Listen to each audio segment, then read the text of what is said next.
the mudroom project's going good. The got about 7 other jobs in the hopper that I'm working on. Still working on a remodel. I've got a video coming on the barn doors that I built. I'm not going to show you how to cut the wood, but I'll show you what the finished product looks like. And I do have to go back and rehang one of those, so I will take you through the process of using one of those. I think they're like $55 through Amazon rebuild kits. And I'll take you through how to install one of those. They're pretty self-explanatory. And they did work great. I had one of the previous videos I told you go to Home Depot or Lowe's, barn door kits. With taxes, you're gonna pay over $200 or about $189 to $190 for a barn door slide kit. And all that is the roller assembly. Rollers for the door and the slide that you mount on the wall. It may come with a handle. I don't know. However, for $54 or right at 50 some odd dollars, less than $60 with shipping and everything, you can order one through Amazon. It's the exact same kit. It has the rollers. They look, antique black. Don't look any different from the crap I see in the store. Doesn't come with a handle, but buy a $150 handle if you're that particular. So I personally would not go to Lowe's or Home Depot to buy a barn door kit at all. I didn't really read the instructions because there's not a whole lot to it. It's a roller assembly and a bar. But they did seem like they did have decent instructions. There was some diagrams and stuff on it. So I'll take you through how to do that. Woo! Damn, I'm tired. Then I'll show you the full assembly. So I built 2 custom barn doors for that job, and then 2 custom order doors. So there's 4 total doors, 4 doors on slides. 2 of them were just painted white that are custom doors, and then one of them was two were custom built barn doors, and 2 were special order doors. But I'll post that video here shortly. And this, I believe, will be video 100. And I know I've got a whopping 27 subscribers.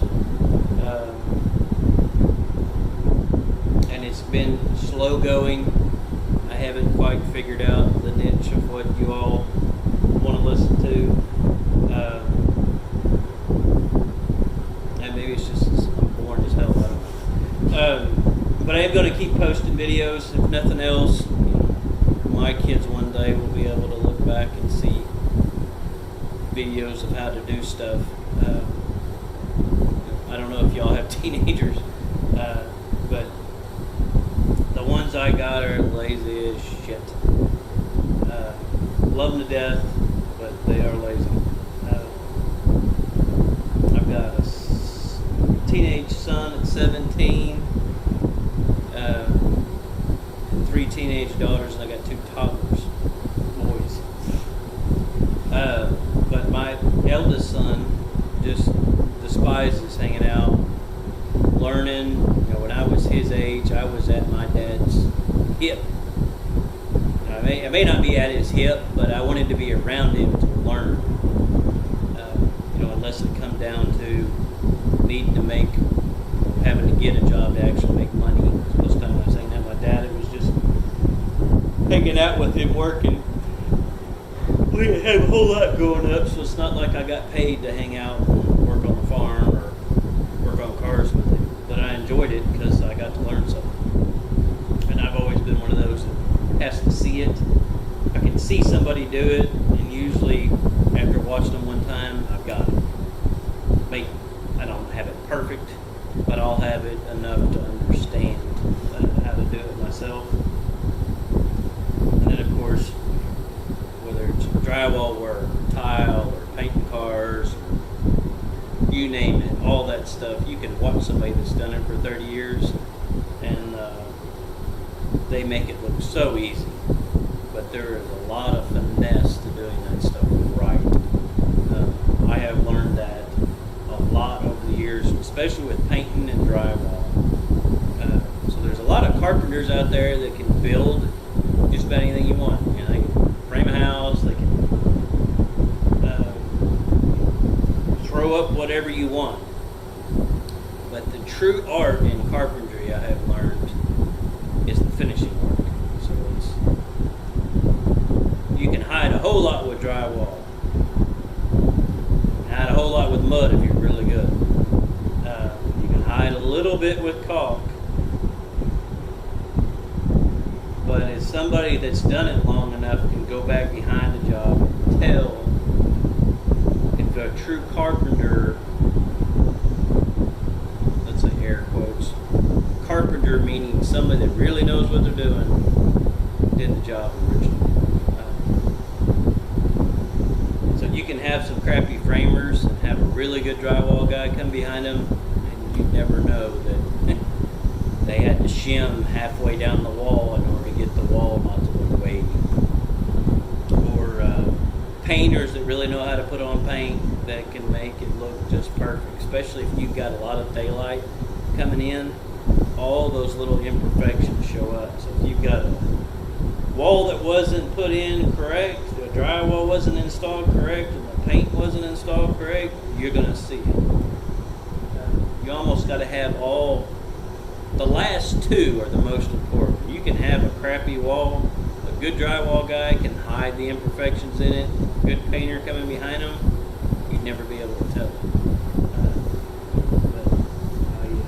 I watch YouTube how-to videos all the time, and there's a lot of guys, individuals, that claim that anybody can do this. I'm not saying I'm a genius. I'm not saying I'm perfect. I'll be the last one to tell you I am. But I know without a doubt, after doing it for so long, that you can go behind somebody and tell if they know what they were doing. Walk in on a flooring. Flooring's a perfect example. Just about anybody can lay a wide open floor. It's a snap and lock almost every flooring that's built today. Every once in a while you'll see where they didn't snap it in, and you've got seams that are showing. But where the true craftsmanship comes in is around doorways.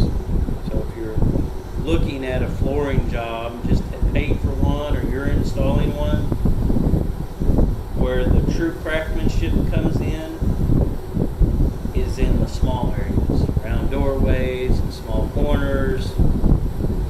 That's where you get to tell if somebody really knows what they're doing or not. If you're seeing gaps and you can see the flooring underneath it, know what they were doing. And I'm not saying there's anything wrong with that, because when I first started installing flooring, I had floors like that. There's stuff like that. You read the instructions, watch a 10-15 minute video on YouTube. Don't expect to go and install it and make it look perfect in your house. It doesn't work that way. So just little things I've learned over the years. It takes a lot to be a true craftsman. And I still don't consider myself. There's some things where I think, I'm probably at a craftsman skill level. But there's other stuff I'm still learning. I'm still trying to perfect how to do drywall just right. How to paint and install trim just right. I do about maybe 6 or 7 times a year, I'll get my big compound miter saw out and do trim. Whether it's me remodel a little bathroom, they want crown in it, or they want some kind of specialty trim put in on a cabinet or something like that. I don't do that a whole lot. Guys that do have all that crap in their brain. If all you do is trim work, awesome. There's some stuff, if you don't use it, you lose it, or just every time I do crown, I buy a whole extra piece. So I know it's going to take me that one piece to figure out exactly how the joints go in the corners, because I don't do it all the time. It can be the same with getting a lot better at drywall and touch-up painting because I'm doing it a lot more often. But back when I first started, I only did maybe 2 or 3 of those, maybe 5 a year.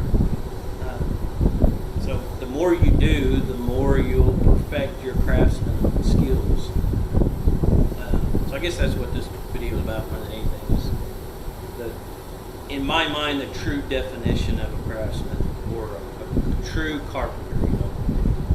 Back in the day, say back in the 50s and before, a carpenter was somebody that could do anything. So they could come in and build a house from dirt all the way to a finished product and walk away. They did the electrical, the plumbing, the framing, everything. It was a one-stop shop. A handyman is the attempt to try to take the place of that in my mind today. However, there are very, very few that can do everything I mentioned and do it right. Besides the fact that with today's codes, unless you're a licensed plumber and a licensed electrician, you can't do what they used to do back then. They want individuals that have certifications in order to do certain things. But there are a handful, percentage-wise, out of all the guys that are doing handyman remodeling work, I would be willing to bet probably 10%, maybe 20%, less than 20% are true craftsmen. So they truly know how to fix anything. There's very few out there that have that skill set. And you won't see that in videos. There's some stuff that you're not going to see little imperfections in things that you see on video because you're not there to actually put your eyes on, feel it, feel the imperfections in it, or see the minute details that this video is not going to pick up. So I find it interesting. I love doing it. I think it is truly an art form in my mind. To be able to come in and fix something. My definition of a repairman in any profession is you come in and fix the customer's problem, and when you leave, it looks like nobody was ever there. Whether it's when you're repairing something, so fix a sheetrock hole in a wall, and when you get done, it looks like nobody had ever touched that wall. That's a true craftsman. When you're remodeling something, that's a little different story because the customer actually wants it to look different. But remodeling to me is a little easier because you get to rip out and start from scratch, change all the little imperfections that are in the surface you're working with. Repair work is where the art form comes in my mind. Those little repairs, being able to make it look like nobody ever touched it is where I think the art's at. Let me know what you think, or don't. I really don't care. I think it's interesting that there's some that are out there just chasing a paycheck. I have a day job, so it's not really a paycheck for me. I actually enjoy the problems, trying to figure out how to fix stuff, or how to frame around certain issues. The mudroom's a perfect example. Having to frame around an existing structure and still make it meet code and make it look right. All that. That's the kind of stuff that keeps me going and keeps me interested. Y'all take care. See ya.